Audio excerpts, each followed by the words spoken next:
Добре, 10 става. Нищо, там зря, ще бъде на 10 минути.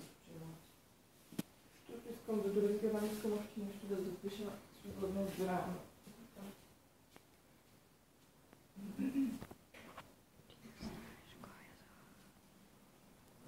След искам някакво по-друго нива да направим.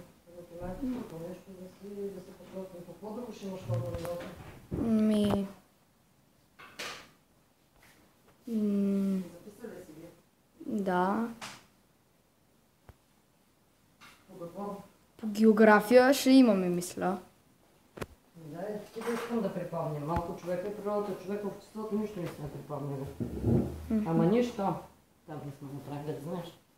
Ние си припомнихме в занимаването. Няма лошо, ние какво пречи.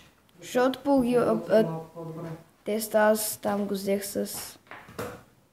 Да се взема, искам да ти кажа, че най-трудното е от лятото към това. После вече е окей.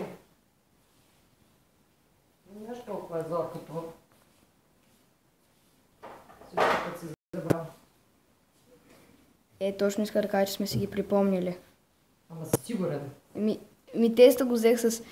дето е 40 задачи, го взех с 2 грешки. Ти не знаеш, че ще стигнем ученик. Други сте по-смотани от тези, как ги гледам, нали? Да.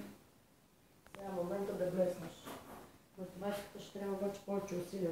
Ти мислиш, че е лесно и ги подценяваш нещата и не ги разписваш, иначе си много умен. 7.